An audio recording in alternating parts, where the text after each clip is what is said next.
वैशाख मास महात्म्य 18वां अध्याय। व्याध ने शंख मुनि से कहा, हे मुने, मुझ पापी और दुष्ट बुद्धि पर आपने बड़ी दया की। हे साधो, मैं आपका शिष्य हूँ। मेरे ऊपर दया करके ऐसा उपदेश दीजिए कि जिससे फिर से मेरी बुद्धि दुष्ट होकर अनर्थ कार्य करने में प्रवृत्त न हो। व्याध की ऐसी बातें सुनकर शंख मुनि बोले, हे व्याध, यहाँ पर धूप बहुत सताती है, ना तो यहाँ छाया है और ना ही पानी। कहीं दूसरी छाया की जगह में चलकर जल पीकर स्वस्थ चित्त होकर तेरे सामने भगवान विष्णु के माधव मास का महात्म्य जो पाप नाशक है वह वर्णन करूंगा। मुनि की यह बात सुनकर व्याध वहां से थोड़ी दूर पर एक निर्मल सरोवर पर ले गया, जहाँ पर जल के जीव बगुला, राजहंस आदि तथा मगरमच्छ आदि सरोवर में शोभा दे रहे हैं तथा कुमुदिनी, कोकनद आदि अनेक प्रकार के कमल शोभा दे रहे हैं।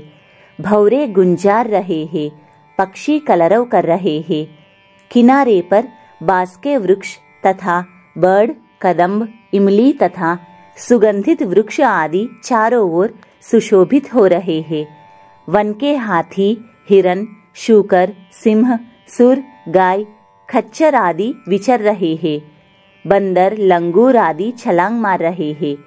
प्रचंड पवन के वेग से वृक्ष झुक रहे हैं। मुनि ने उस रमणीक सरोवर में जाकर स्नान किया और वस्त्र धारण कर नित्य कर्म पूजन आदि से निश्चिंत होकर फल खाए। फिर शंख मुनि सुखपूर्वक बैठकर व्याध से पूछने लगे कि तुम कौन से धर्म को सुनने की इच्छा करते हो। धर्म बहुत है और उनके करने की विधि भी अलग अलग है। इनमें से वैशाख धर्म थोड़ा है मगर अत्यंत फलदायक है। तेरे मन में जो पूछने की इच्छा हो वह पूछ। तब व्याध हाथ जोड़कर बोला कि हे महाराज, मुझे कौन सा कर्म करने से तमोगुणमयी यह व्याध योनि मिली और किस कर्म से मेरी ऐसी बुद्धि हो गई जो महात्मा की संगति हुई। हे प्रभु, यदि आपकी मुझ पर कृपा है तो यह सब वृत्तांत मुझसे कहिए। यह सुनकर शंख मुनि कहने लगे कि हे व्याध, तू पहले शाकाल नगर में वेद पाठी ब्राह्मण था। तेरा नाम स्तंभ था और श्रीवत्स गोत्र में तेरा जन्म हुआ था। एक वैश्या से तेरा प्रेम था। उसी की संगति के दोष से तू नित्य कर्मों का परित्याग कर शूद्र के समान घर आता था। इस प्रकार तुझ आचारहीन दुष्ट ने धर्म क्रिया त्याग दी, किंतु तेरी स्त्री ब्राह्मणी बड़ी रूपवती थी। वह वैश्या सहित तुझ नीच की सेवा किया करती थी और तुम दोनों की आज्ञा में लगी रहती थी। जब इसी तरह सेवा करते करते बहुत समय बीत गया, तब एक दिन तूने भैंस का दूध और मूली खाई तथा शूद्रों के भक्षण करने की वस्तु निष्पाव और तिल खाए। इस अपथ्य भोजन से तुझे दस्त और वमन होने लगी और दारुण भगंदर रोग हो गया, जिससे घोर वेदना होने लगी। जब तक घर में धन रहा तब तक वेश्या भी वही रही। फिर सब धन को लेकर घर छोड़कर चली गई तो तुझे घोर घृणा उत्पन्न हुई और रोग से अत्यंत दुखी होकर दीन वाणी से व्याकुल चित्त रोता हुआ ब्राह्मणी से कहने लगा कि तू मेरी रक्षा कर। हे सुंदरी, मुझ पापी ने तेरा कुछ भी उपकार नहीं किया है। जो गृहस्थ प्राणी अपनी भार्या का मान नहीं करते वे 15 जन्म पर्यंत नपुंसक होते हैं। हे महाभागे, रात दिन साधु महात्माओं से निंदित हो तेरी अवज्ञा करने से मैं पाप योनि में पड़ूंगा।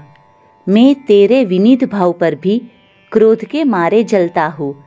जब उसके स्वामी ने ऐसा कहा तब वह हाथ जोड़कर बोली कि हे कांत, तुम मेरे प्रति दीनता तथा लज्जा मत करो। मैंने आपके ऊपर कभी क्रोध नहीं किया है। मैंने पूर्व जन्म में पाप किए हैं, उनके भोगने में कुछ दुख नहीं है। ऐसे दुखों को सहन करे वही साध्वी स्त्री और उत्तम पुरुष है। तेरी पत्नी अपने पिता और भाइयों से धन लाकर क्षीरशायी भगवान विष्णु की पूजा और तेरी सेवा शुश्रूषा में लगी रही। दिन रात मलमूत्र धोकर शुद्ध करके और तेरे जो कीड़े पड़ गए थे उन्हें धीरे धीरे निकालती। रात दिन नींद त्याग कर तेरे दुख में दुखी होकर कहने लगी कि हे पितृश्वरों, तुम मेरे पति की रक्षा कर रोगहीन और पापरहित करो। और चंडिका श्री गणेश जी, शनीश्वर जी से प्रार्थना करती कि मेरे पति निरोग होकर 100 वर्ष तक जीवित रहे। ऐसे वह देवी प्रतिदिन किया करती थी। तब एक दिन देवल नाम के मुनि वैशाख मास में गर्मी के मारे संध्या समय तेरे घर पर आए। तब तेरी स्त्री ने रोगनाशक वैद्य समझकर उनके चरण धोकर जल सिर पर छिड़क लिया और गर्मी से व्याकुल महात्मा को तेरी आज्ञा लेकर शरबत पिलाया, जिससे उनको शांति मिली। दिन निकलने पर वह मुनि जैसे आए थे वैसे ही चले गए। थोड़े दिन बाद तुझे सन्निपात हो गया। तब तेरी स्त्री ने त्रिकुटा पिलाया तो तूने उसकी उंगली काट ली और तेरी दांती भिज गई। तू अपनी सुंदर शैया पर उसी वैश्या का ध्यान करता हुआ मर गया। तेरी रूपवती स्त्री यह देखकर अपना कंकन बेचकर बहुत सा ईंधन लाई।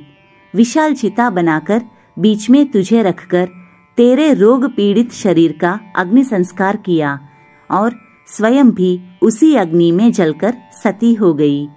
वह शरीर त्याग कर पति का आलिंगन कर तत्काल विष्णुलोक को चली गई। वैशाख मास में पानी का दान करने और चरण धोकर जल सिर पर छिड़कने से योगियों जैसी दुर्लभ गति उसे मिल गई और तूने समस्त पापों से छूटने पर भी अंतकाल में वैश्या का स्मरण करने से देह त्याग कर घोर व्याध का जन्म धारण किया। तुझे सदा हिंसा प्यारी है और चित्त में सदा उद्वेग रहता है। तूने वैशाख मास में शरबत पान कराने की आज्ञा दी और मुनि के चरण धोने का पापनाशक जल मस्तक पर छिड़का। उससे तेरी ऐसी बुद्धि हुई और सत्संगति प्राप्त हुई, जिससे तूने संपूर्ण सुखों के हेतु धर्म पूछे। इस प्रकार तेरे पूर्व जन्म के किए हुए जो पाप और पुण्य कर्म मैंने दिव्य दृष्टि से देखे, वे सब तुझे बतलाए और जो कुछ तुझे गुप्त वार्ता पूछनी हो वह तू पूछ। तेरा मन शुद्ध हो गया है। हे महामते, तेरा कल्याण हो।